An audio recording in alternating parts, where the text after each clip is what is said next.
Oh, sorry, we had a little bit of a slightly strange sound problem there, owing to the fact that our colleagues at the other end of the long virtual wheeled sofa weren't muted. So we're going to have to investigate whether that was yet another Be Live problem. They're looking Basically, puzzled. we were muted on the mics and the computer. Dear viewers, we're about to introduce you to the show, who we are, what we look like. But of course, it's this point, lockdown is supposedly over, but we've been locked up for 8.5 months. So, of course, we're going to get straight down to the technical problems. I think, as well as we're starting off this, our 101st episode, slightly unusually, I'm just going to turn the camera for a minute. I'm wearing a fluffy black cat who is playing with the sort of lovely, pretty, shiny, sparkly decorations. Do you want to introduce yourself, Julie, and give us some audio description at the same time as we watch the youngest studio cat demolish the set? Yes, I'm Julie Newman. I'm the chair of Together 2012. Hello and welcome. I have gold and silver hair, dark rimmed glasses, a dark polo shirt with little anchors on it, and a fluffy black cat on my shoulder. He's currently still investigating the sparkly decorations, so at some point I'm really hoping it won't come down, but he's continuing to explore. Thank you for that, Julie. So, for anybody, oh, and if you can see the camera rock again, yes, that's a cat leaping around the studio. I once saw an Ai Weiwei exhibition where it showed all of his cats in his studio, and I thought, well, at least we're in good company. So, I'm Ju Gosling, also known as Ju90. I'm an artist and artistic director of Together 2012, who are bringing you this show today. I have a short tenured red self-styled corona crop, pale olive skin, green eyes, black plastic glasses, black wrist braces, silver coloured jewellery, and an ironed t-shirt. So clearly not one anybody has seen before, because due to ongoing shortages of PPE, we haven't really seen a social care worker inside for March. But this is a band t-shirt, again, I think given to me by a band we were working with. It's an Orbital t-shirt. It's bright orange. It's from the 90s. To match the cat's black fur and orange collar, it's an orange t-shirt with black collar and cuffs. And it's a sort of graffiti, sketchy, doodly drawing of a star, possibly in orbit. I don't know. So back to our wheeled sofa, where they're going to insist before anything else that they muted their microphones properly, and it's all down to our provider, Be Live. As regulars may know, we have been having some technical problems, but I'm really hoping that on this show it's just going to be human error. So over to the other humans. Possibly with random cats interrupting. If you go to our Together Unlocked pull down menu on our website, you will find a page of animal hosts, and all of our studios are just infested. So if you'd like to know more about the pets and the assistance dogs, just go to that page. While you're there, the first thing on the pull down menu is our highlights and links page, and there will be details of everything we talk about here today, and also any videos we show. So finally, over to the West Midlands. Well, good afternoon. And to is human. So if it was me, apologies. There you go. So hello, welcome to Sutton Coldfield. Yes, the other end of the very long sofa. I am Robin Surgeonator, business director at Together 2012, and also an artist known as Angry Fish. Some of you will have heard me play the other day. And I did spend some time swimming as a Paralympian in my former youthful life. Today, I've just let you know we're back. We're in our Christmasly lit studio with our velvet backdrop and purpley blue lights. And I using those to give a lovely purple accent to my silvery white hair. which is followed down my head by a pair of no-rimmed silk black-armed glasses. Now I've forgotten again what they are. Blue eyes.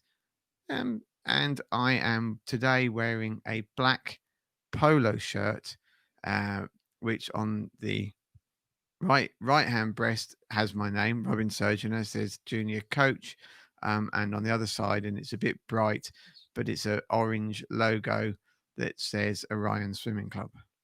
So we're all themed with the cat. Sorry. We're all colour coordinated with the cat. Then. Oh yeah.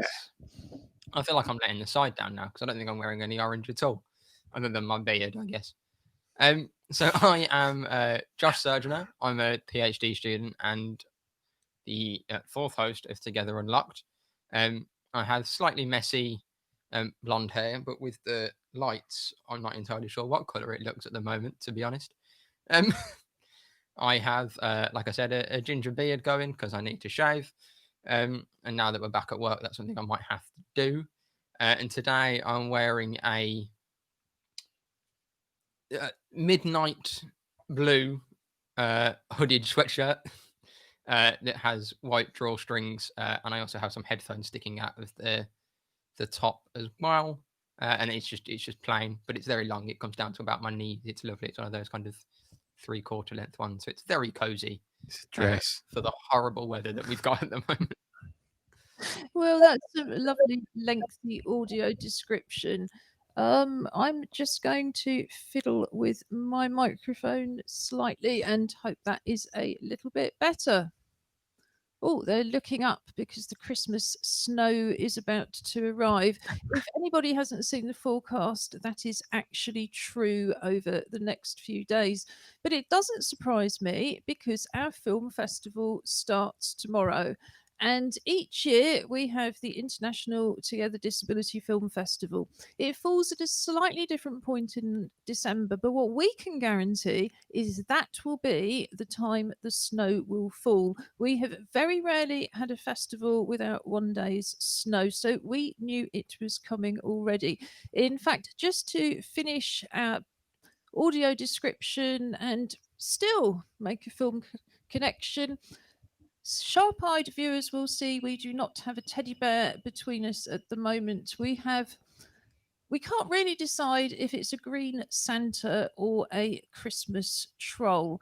Coming up after 3:30, we have our usual regular Wednesday Clockwork Paralympics, where we race clockwork toys for the right of either our teddy bear representing London 2012 or the West Midlands teddy bear representing Birmingham 2022 to wear a medal for the week. We have one gold plastic medal and they have lots of real ones.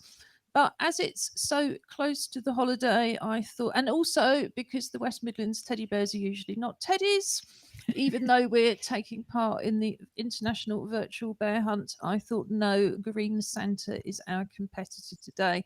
And the film link is a film we've really enjoyed this year was Eurovision, wasn't it? Which has a plot which ultimately turns on the intervention of a Scandinavian set of, well, I don't know if they're trolls, fairy people, but this is our very own Eurovision Christmas troll. So you'll be seeing more of the troll later. I think gender-wise, as it's got a beard, it probably does need to be a him. It could not be. It could be a they. No, I'm not even going to go into that. It's a he. Full stop. Self-identified. No, in fact, I think even identified by me. So, as you can see, we're all rather tired and hopefully very jolly at this, the fourth week of our 5-week, again, International Disability History Month Festival. Last night we had our World AIDS Day celebration with 2 theatre productions from Damien Darkness, which was Sex and Disability, and Vince Law's A Very Queer Nazi Faust. It was a fascinating evening. We just had 15 minutes to talk to the playwrights before we showed the plays because we wanted people to be able to go to bed at a reasonable time. But we'll be putting that recording up later this evening, I could certainly have talked to them for hours and hours and hours. So hopefully we'll have both of them back on Unlocked after Christmas to talk some more then. How was it for you? You were watching, Julie? I watched as long as I could, and then I'm afraid I went to bed. So I'm looking forward to picking it up on the online link, because I want to finish watching the Faust particularly. But no, it was fascinating. It was a really good evening. Great. And Josh, as always, was pushing the buttons incredibly well. We've got a real film-based week this week. So coming up tomorrow, as well as the first day of our film festival with lots of free events for filmmakers, we also will be celebrating the Reasonable Adjustment exhibition by Justin Edgar tomorrow night. Reasonable Adjustment opened with our other 3 exhibitions, all right back on the 12th of November for our launch. So it's already up there to explore. But tomorrow, International Day of Disabled People, we'll be talking much, much more about activism, documentation, film, and much, much more. Justin is also perhaps the most influential. I don't know quite how to put it, but Justin runs 104 Films, which has the BFI funding for disability film. He's produced many films for other people. He's run all sorts of filmmaking courses for disabled people. And of course, he's a filmmaker in his own right. Reasonable Adjustment is something a bit different. So, very much looking forward to that. We'll tell you more Friday about the entire weekend of free films we have coming up for you, along with some other events. But also to say on Friday daytime, we have more events for filmmakers. So do check that out. We have a crawler along the bottom of the screen at the moment, technical term, and it's got our email address info@together2012.org.uk and our website www.together2012.org.uk. And all you have to do to take part in most of these things is watch from the website. But for the filmmaker events, you do need to book by Zoom. So now we are going to move on and release publicly and officially another festival event, which is Jess Starnes' work, Walk With Me.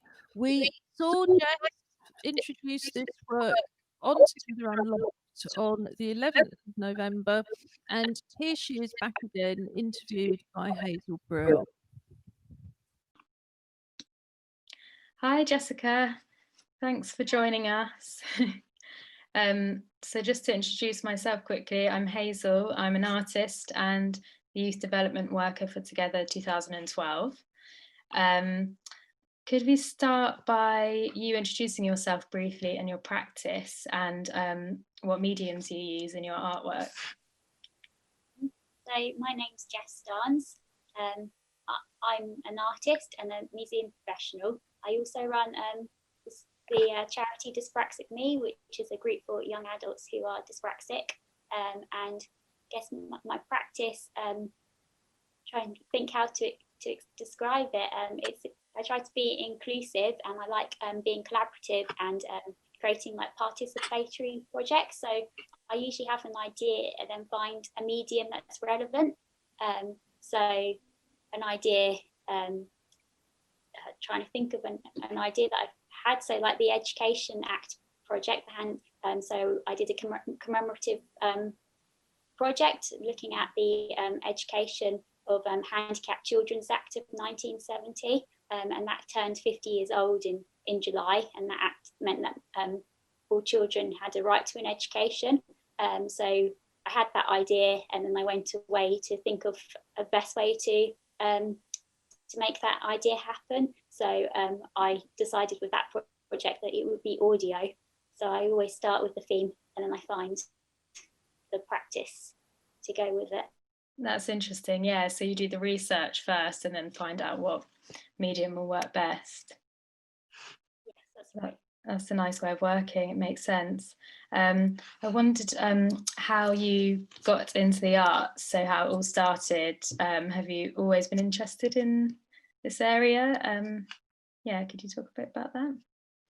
So my granddad used to have a dark room in his loft, and he taught me how to do dark room printing when I was 4 years old. So when I left school, I went to college to study photography and then went to university to study it further. I do miss the dark room. I now actually own the dark room, but I don't live anywhere where I'm allowed to put a dark room up because I'm renting. So hopefully in the future I'll be able to I've also worked in youth work and in museums, and in February I just finished my MA in Inclusive Arts Practice at the University of Brighton. Amazing. It froze a little bit for me just then. I don't know if it did for you, but Didn't okay. For me, I don't know All right. directly at you. Maybe it's okay for everyone else. Sorry about that. That's amazing that you started using a darkroom at such a young age. That's really cool. What equipment do you need to make a darkroom? I guess it depends what kind of prints you would like to make. So if you wanted to do normal like black and white printing, you would need an enlarger and trays for the different chemicals, and like blackout like curtains, because you can't have any light coming into the space, but you're allowed a red light, so you would also need space to plug that into, and running water is useful as well to wash off the chemicals after you've developed them. But if you do things like cyanotypes, you can just do that in your kitchen, and then find a light type box to, after you've put the coating of the cyanotype chemicals on top, you can then just put them in the box, light type box, and put them in the cupboard for them to dry in there. It doesn't require such elaborate darkroom for that to happen. Nice. That's really cool that you can kind of do it in a DIY way. So yeah, next I wanted to ask about your more collaborative works. So I was looking at your website and I can see that you do a lot of work on making the arts and heritage sector inclusive for all. So yeah, can you talk a bit about these activist elements, and yeah, maybe we'll come on to your work with the Wellcome collection after that too. Okay. So I really love working in museums. I like working in museums because they tell stories, and I guess that's what I like to do in my creative practice, is to tell people stories that maybe wouldn't kind of be listened to, if that makes sense. So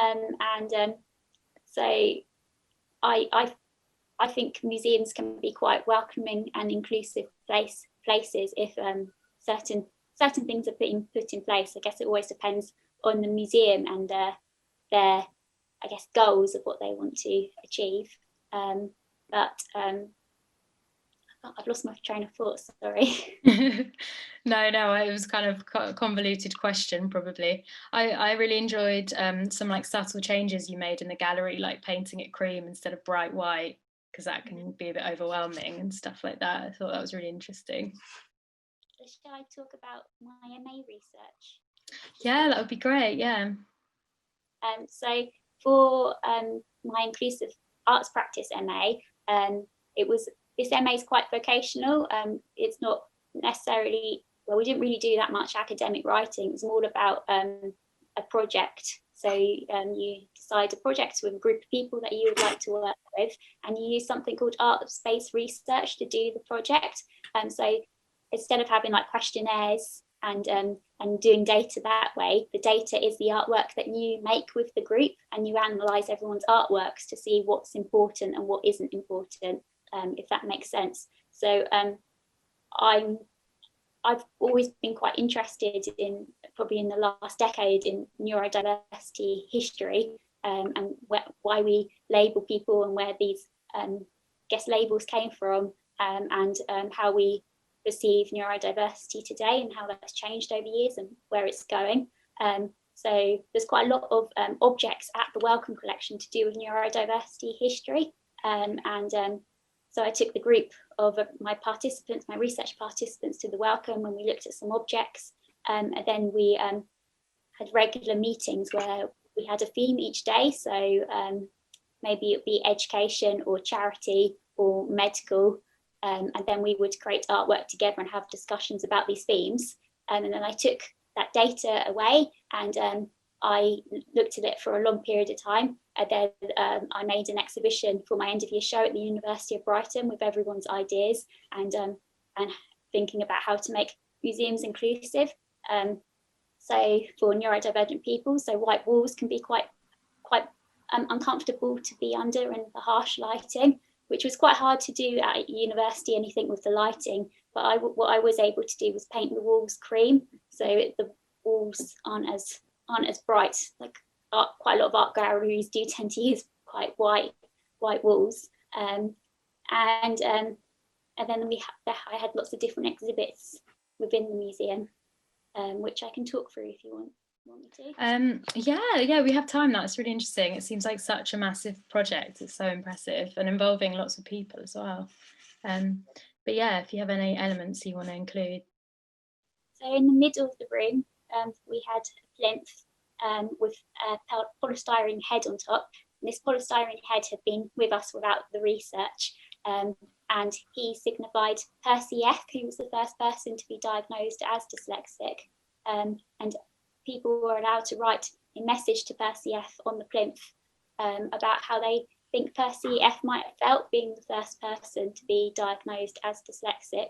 And then if we went around the room, there was a newspaper article written about me, so I about my dyspraxia, but it said something like, off the top of my head, young woman with brain damage writes book, but dyspraxia isn't brain damage. It's a learning difficulty. And then underneath it was cushions with words on that we discussed during the research. So words that we like, words that we think are negative, words as a group we thought were quite debatable, and words that depend on the situation and we would be okay with them being used, so people could sit on these cushions and read the words. And then on the wall we had some cyanotype prints because I wanted to bring my darkroom practice into there. And we made lots of collages collages during the research, and I made a cyanotype print as a collage of the different topics that we were speaking about during the research, so like the charity, education, medical, and so forth. And then next to that there was a TV screen with loads of headlines that we used to look through in the research. From newspapers that have been doing articles on neurodiversity. So sometimes they use the word suffering quite a lot.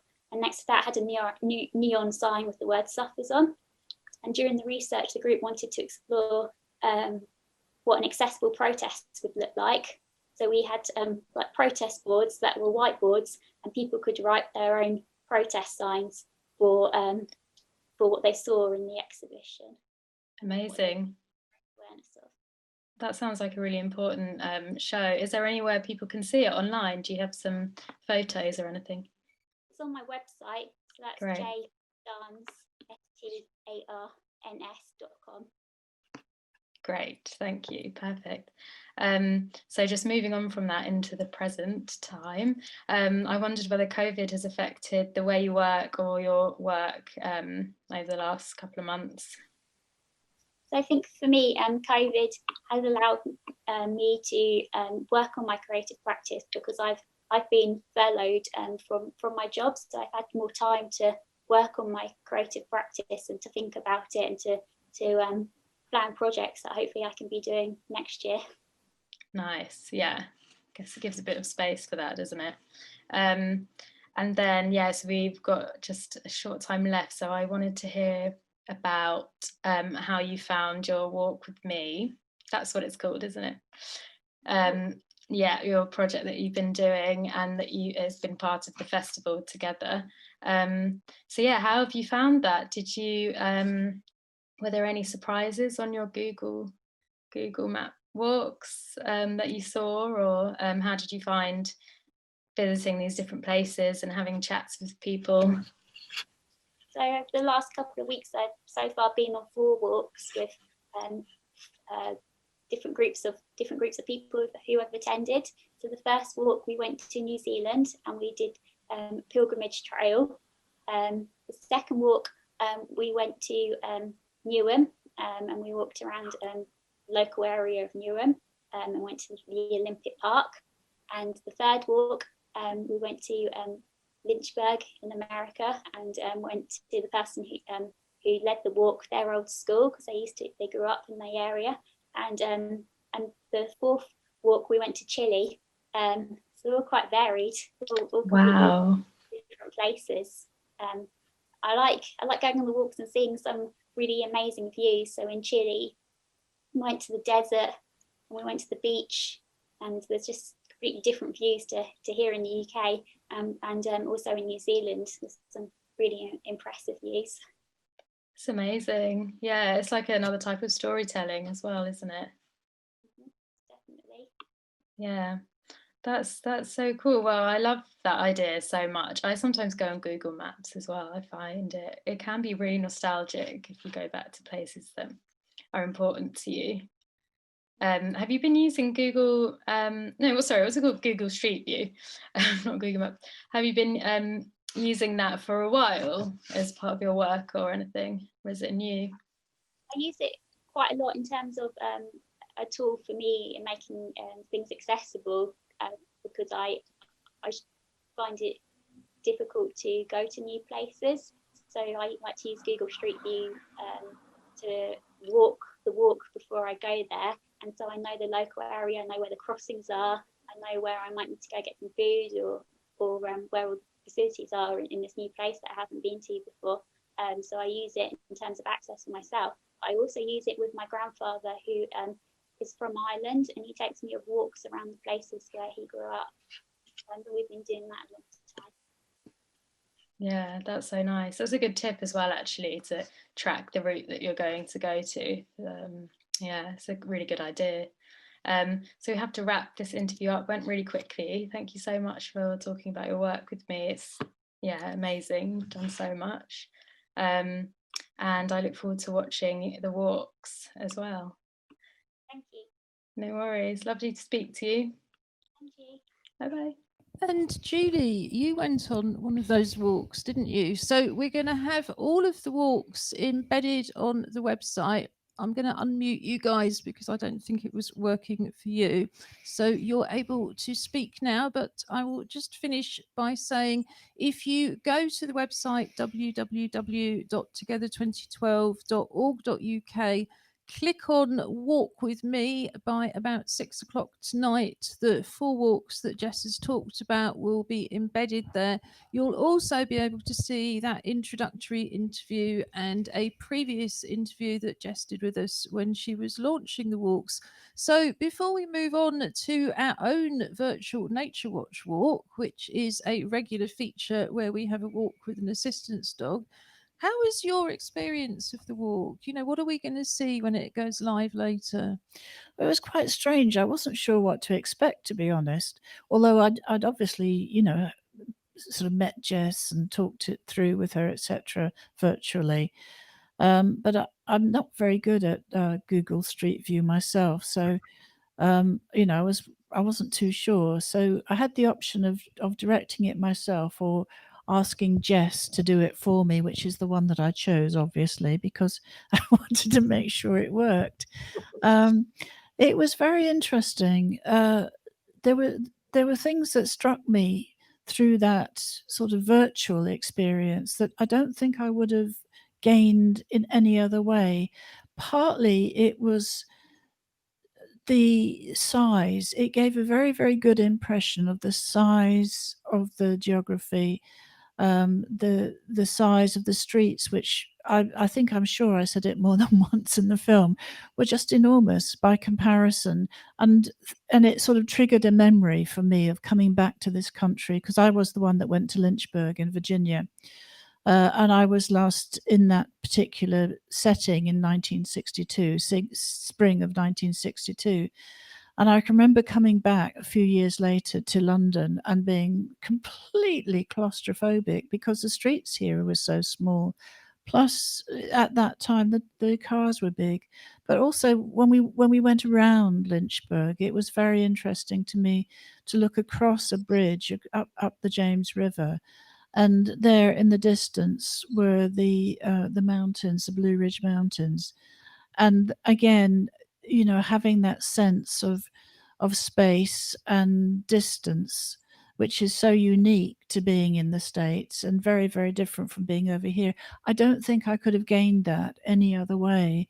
And it was also it was useful to remember that I was alongside people in history. I wasn't part directly of that history myself, but I had the privilege of being there alongside people who made a difference in so many different ways. It was interesting that it was the anniversary of the Rosa Parks ride yesterday, because I felt that was very similar and very linked into the theme that we were looking at and exploring in the film, because alongside me were two Black students, the first two Afro-American students to integrate into this white massive school.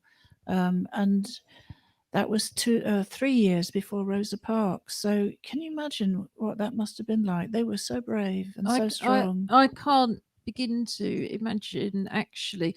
If you look in The Guardian on the website from the weekend, there's an interview with somebody whose name I can't recall, but I do have short-term memory problems. But she was one of the original in a different part of the US and ended up living over here.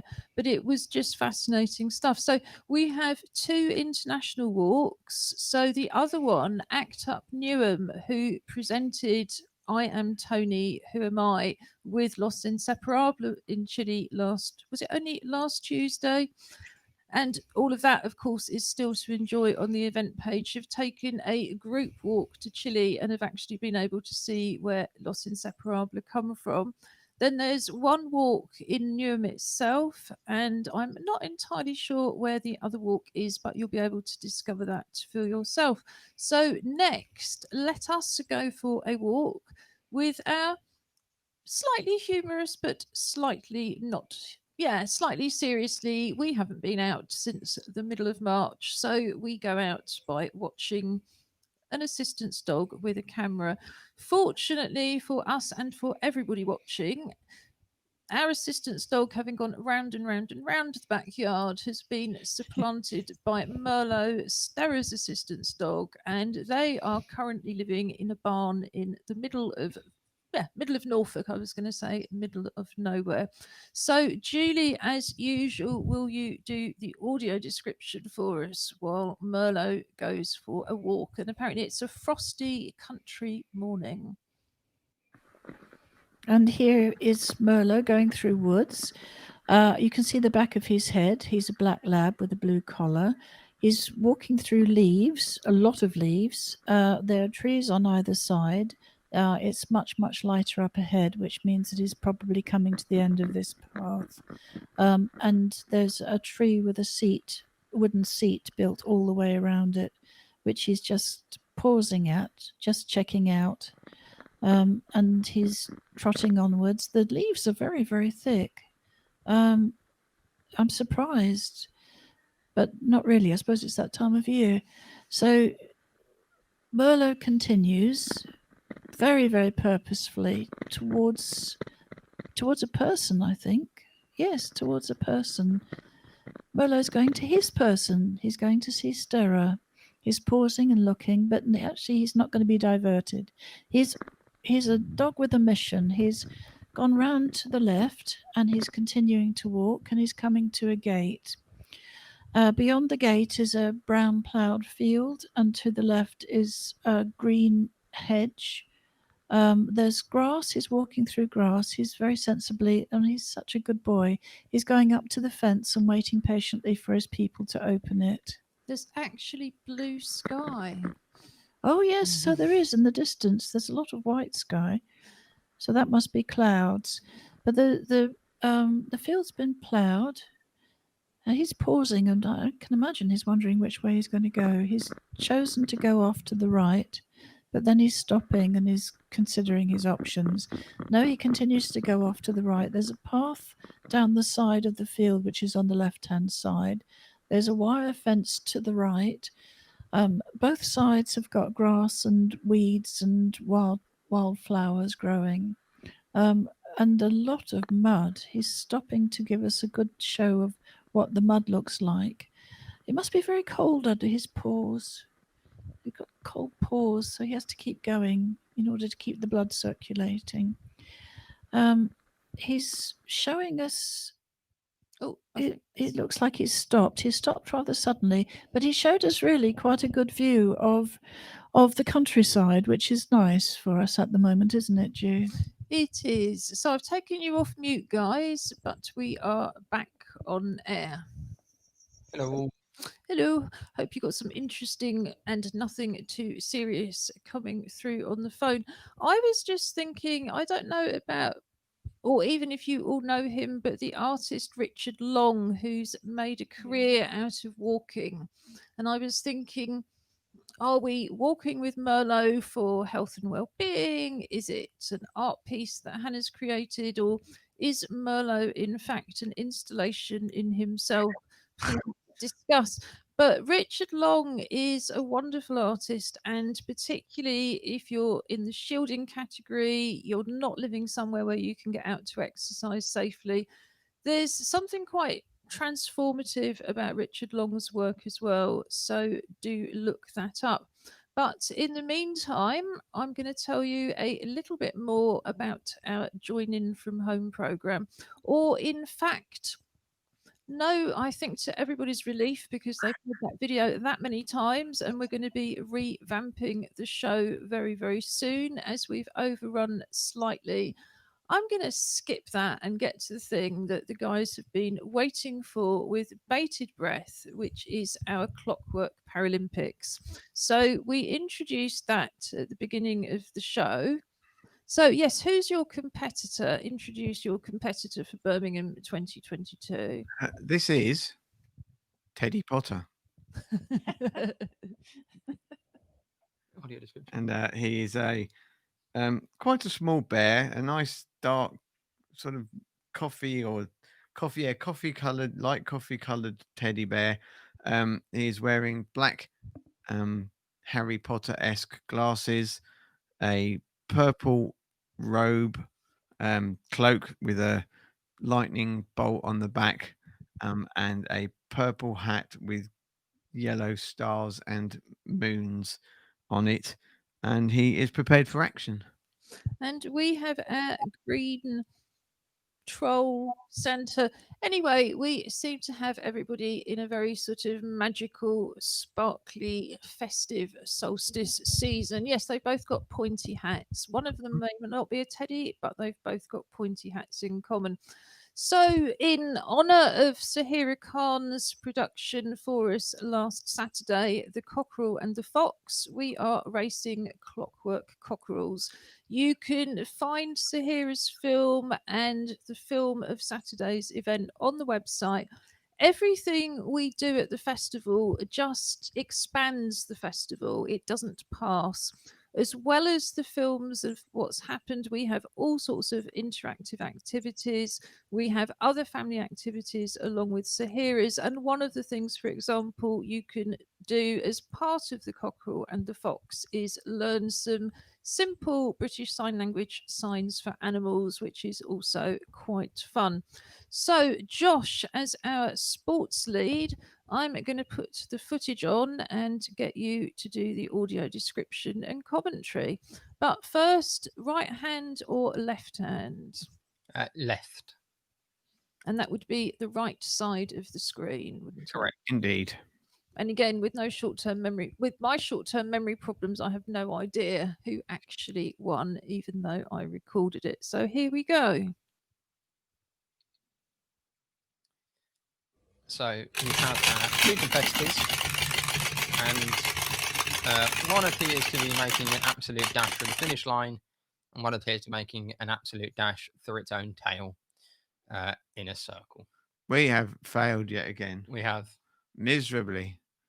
I mean, that was just a poor attempt at being a cockerel sprinter. Yes, it was. We've had some fairly rotten luck recently in that all of our competitors seem to run in a circle, and all of London's competitors seem to go in a straight line. Even though it's entirely our choice of which one we pick, we always seem to get the one that's. Well, we had our purple patch, didn't we? We did. We did. We had our purple patch earlier in the first 67 shows of the 100, Yes. and then it's gone rapidly downhill. I do believe that we might be Oh, so. hey. Ah, we are. Everybody's back now. Hello. Yes, Well, I'm- congratulations. well, I'm not sure we'll be back for long. I'm afraid our provider is having some technical problems again. So, which I can hear in the background. I am going to do a restart and do the medal ceremony later and get Josh to carry on with the sport. That's absolutely fine. So we'll do a little bit of sport first, gaming first, and then if Dewey's back in time to join in with the sports chat, because I think it's something that she might be interested in. So, in terms of gaming news this week, I read an article earlier today online. So there was Black Friday on Friday, Cyber Monday was Monday, and apparently digital game sales over that over those 2 days or weekend, I guess, was $3.9 billion, which is a staggering amount of money. But apparently it was also down kind of 10% plus from last year. Crikey. And I think one of the reasons was kind of people's purchasing habits might have changed a little bit in the pandemic. So I know we've talked earlier in the year about how people were buying more games, whether kind of people had made the decision because they were stuck at home to kind of buy that game rather than wait for it to be a sale. But also one of the things they talked about in the article is how kind of streaming and game subscription services have really taken off over the last year. And again, that's something we've talked about, especially with kind of Xbox. That game subscription service is a real kind of plus for that kind of that Yeah, console and I that think system. particularly for people who want to kind of have different options on gaming, or lots of different options on gaming. I mean, I'm the kind of person that couldn't sit and play a game for 3 months because it was good. I just couldn't do that, however good it was. I still haven't finished Tomb Raider 2, which I started in 1997, I think. So I mean, on your defense, I think that is because there was a glitch and you are stuck in a cave. And Speaking of glitches, do you think we can turn the sound down slightly? yes, is that for me? Both. Oh, okay. Turn us both down a smidge. okay, how's that? It's good. We've still got interference, so I'm mostly going to let you talk, and I think the sound could be part of that. Okay. And that's it on gaming, really. I'm sure there's more gaming news and kind of lots of games are coming out at the moment. But I've been really busy with university work, so I just haven't been doing a lot of gaming. So I don't have a huge amount to report back on because I haven't really been paying attention. Which is, yeah, it's the other side of gaming. We can be responsible sometimes. Because, but then onto sport. There was two things. And if their sound is working, they might want to jump in from the Newham office. One of them is for the Formula One this weekend. George Russell, who currently drives for a team called Williams, is stepping in to replace Lewis Hamilton because Lewis Hamilton isn't able to drive at the weekend. He's not feeling very well. And it's a weird kind of dilemma as a sports fan that I really like George Russell. He seems like from kind of interviews, he's a really nice guy and a really talented driver in a not very good car. So he's kind of a little bit stuck at the back of the field. So part of me is like, oh, it'd be great to get George in the Mercedes. Want to see what you can do. That's probably where he's going to go. Kind of eventually, he's their like junior driver. So part of me wants him to do really well as a fan of George Russell, but then as a fan of Lewis Hamilton, who always gets the, well, he only wins because he's got the best car. I really want the person that comes in to replace him this weekend to be naff. Well, I think we might existential crisis there and perhaps move on to para sports. Yeah, and it's a weird one. It's kind of the dilemma of a sports fan. I just thought it was quite funny. It's something that we'd been talking about earlier. And the other thing in sport that I wanted to talk about was about a guy called Nigel Owens, who is a rugby referee. It's not parasport, admittedly. And at the weekend, he became the first referee to referee 100 international kind of test matches, which in itself is an achievement.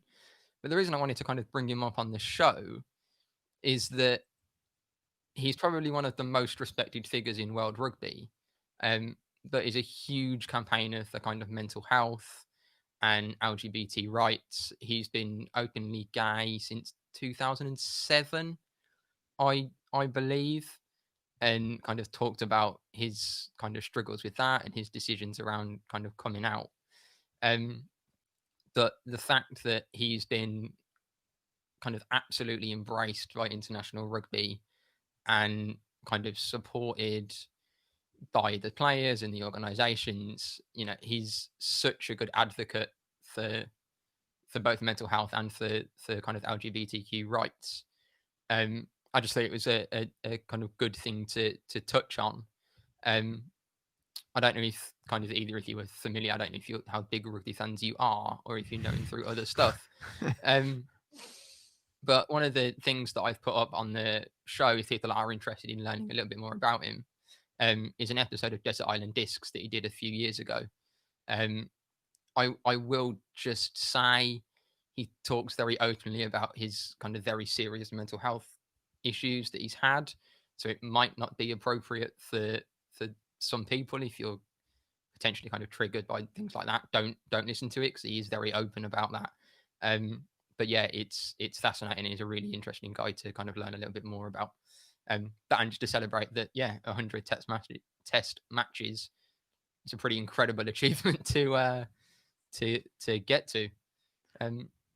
No, it's cool. It's good. I mean, I to bring it back to not necessarily. I mean, well, so he's got parasport as well. I was going to say, I mean, at the moment, kind of parasport, like the majority of sports, certainly in the UK, just hasn't been happening until today.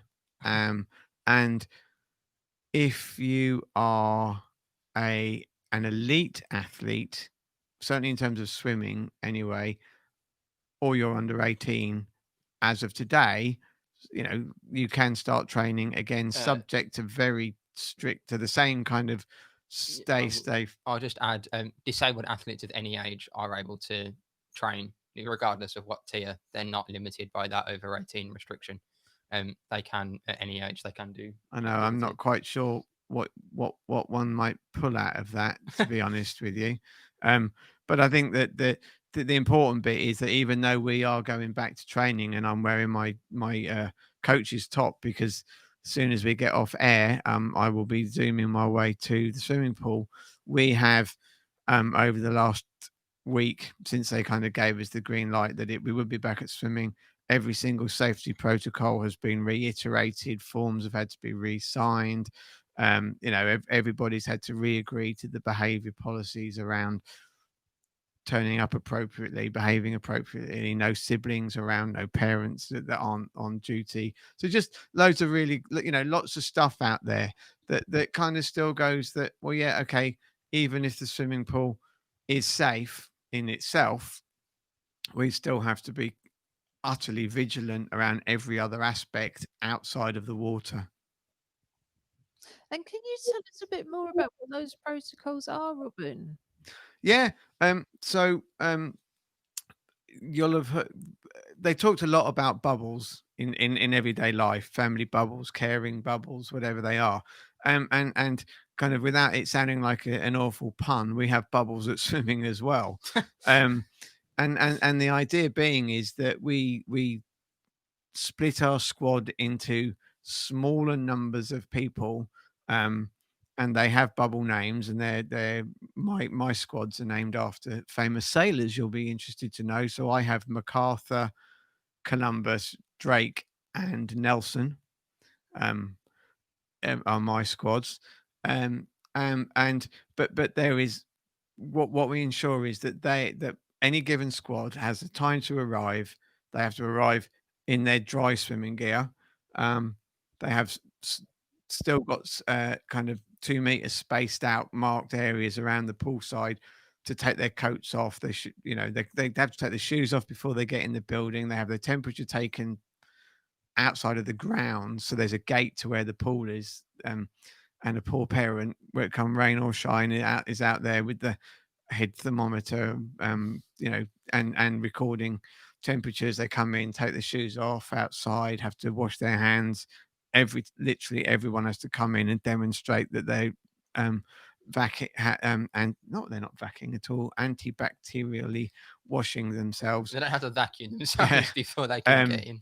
Yeah, and then we still run a one-way circuit around the outside of the pool. There is only, the toileting can only be done. Only one person is allowed in the changing room at any one time. There's no changing as such, but obviously you can't run anything and say you can't use the toilet. That's not realistic.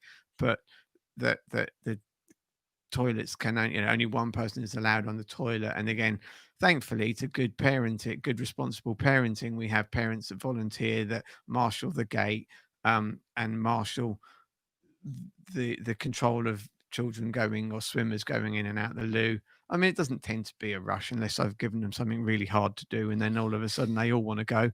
But and then they do their session, as we say, in the pool. Depending on how many there are, sometimes we'll run them from different ends. Sometimes we will have them at the same end, but it depends. If the numbers are more, then we'll split them in the lanes and from either end of the pool.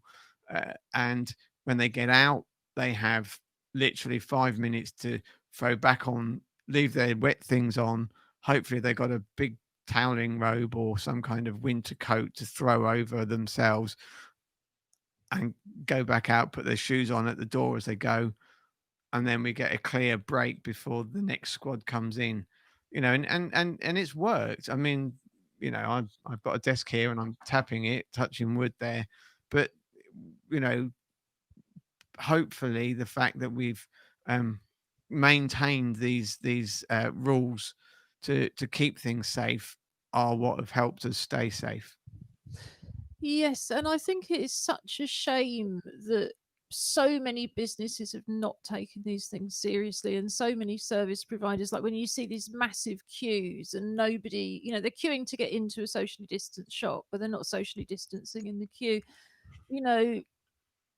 Well, let's not be too down. It's nearly the holidays, but how many extra months are we all being condemned to being indoors simply? And all of these extra restrictions, and the people who complain most about it are really the ones who are responsible. So all leisure centres reopen today. Is that correct, or is that just in tiers 1 and 2, or don't you know, because we're all confused? We're in tier 3. I mean, all sports and leisure centres have opened, but adults aren't allowed to do group activity. So under 8, that was that bit at the beginning. So yes, any disabled person can take part in organised sport, and then 18 and unders and elite athletes can do organised training. But so, for example, I belong to a gym, but they sent out lots of emails over the last couple of days, saying that for soul training, training on your own, you can come and do, but there are no classes. So then there's no Zumba, no spiking, whatever it's called. When they start bike and do it, not going anywhere. I can't think of what it's called. It's got spinning. That's it. Spin classes but anything like that is and it's and people sort of going, but we'll stand away from each other. But it's not about that. It's about the what comes off you in that situation. Bodily fluids and aerosoling breath and stuff. I think that's a really helpful update. Ju, I wondered if you could just tell us. I'm very excited because the film festival starts tomorrow. Well, absolutely. As I said at the beginning, tomorrow we have our 9th International Disability Film Festival. Usually, we have a 2-day intensive workshop for disabled filmmakers at any point in their career. Sometimes it's for all disabled filmmakers, but we felt this year it was just too much screen time. So, what we have tomorrow morning is 2 separate 55-minute sessions with a 10-minute break in the morning. And that's all about finding funding. We're bringing in the Arts Council and the British Film Institute. Some people don't know they can get Arts Council funding for filmmaking. Some people don't know they can get BFI funding. Lots of people don't know that you can be at a very early stage in your career and still get funding. So we have 2 great speakers from Arts Council England and the BFI Film Fund. And best of all, they're going to tell us about funding that is open to apply for at the moment. And then in the afternoon, we move to the first of our practical sessions about, well, how to make the same kind of arrangements that you've made for swimming in order to allow film production to continue, and looking at what people have been doing in terms of successful productions. On Friday, we turn to look at what the unions can offer both to disabled filmmakers and to actors. And I know from the submissions to the festival that there's more than a few people do act and filmmake, but all of us as filmmakers should know more about how to treat our actors. So we have Beck 2, not Bequity, Beck 2 and Equity coming again for 2 55-minute linked sessions in the morning. And in the afternoon, we have Vicky Rayford Sinnott, who was a guest on the show a couple of weeks ago, talking about how they made Funny Peculiar as a Zoom production, because of course that's the other way that you can film safely. Tomorrow, as I've said in the evening, we have Justin Edgar, and then our film programme starts on Friday evening. So I'll leave it there. We'll tell you much, much more about the weekend and Friday night on Friday's show, when in fact Julie will be with Josh running the event with Vicky Rayford Sinnott, and I should add, is being joined by the actor Mandy Colleran, who is a massive favourite of all of us. So you can guarantee that is going to be an hilarious session. But Robin and I will be here presenting Together Unlocked, and we might have a few tricks up our sleeve, mightn't we, Robin? We might, in fact, I was asked earlier if we wanted to have last Friday's guest presenter to fill the sofa as well. Oh, yes, I think so. So we might indeed be fortunate to be joined by Tracy Surgeonator, who's been the power behind the studios. We don't have an East London office, thank you, Josh, or at least I do. It's underneath us with 2 more cats occupying it. But Studio, Josh. we're in our studio, and boy, if you could look round me, you could certainly tell that. So for now, though, we just have a couple of minutes left. So to say again, our festival is on the website. So is our Join In From Home programme, and so is full details of our clubs programme, which is a free Join In From Home programme led by international mid-career disabled artists. And at the moment that's happening on Zoom and phone, so you can join in wherever you are. So www.together2012.org.uk. All of that information is there, including, last but by no means, only the cats. So you can go to the Together Unlocked highlights and links page. Click on that page. That will also have a link in straight to the Jess Starnes walks. And one of the things, I think is sort of top of my list for tonight, if I actually get to stop work before I go to sleep, is to enjoy Julie's walk. The stories of growing up in the US are something that I've been fascinated by, and I just have no concept even of what the state looks like. So that's going to be fascinating. Equally, It was wonderful listening last week to ACT UP Newham explain and indeed show us, because there's a whole interactive online gallery linked from their event page, how they connected with people in Chile before lockdown was even thought of. So yes, to see them then going around Google Street View and walking in Chile, or you might just wonder, what's Newham like? We've never heard of it till this strange live stream started. So have a gander around Newham. And if you just want to take a walk again with Merlot, that will be embedded on the highlights and links page. But as it's 4 o'clock, I'll say goodbye from us in East London. And it's goodbye from us in the West Midlands. Oh, but before we go, even though we've only got another 2 seconds, Julie, I believe our Teddy won the medal this week. Hooray! So I'll just leave you to put that on while I show you the credits and say, stay home, stay creative, stay well.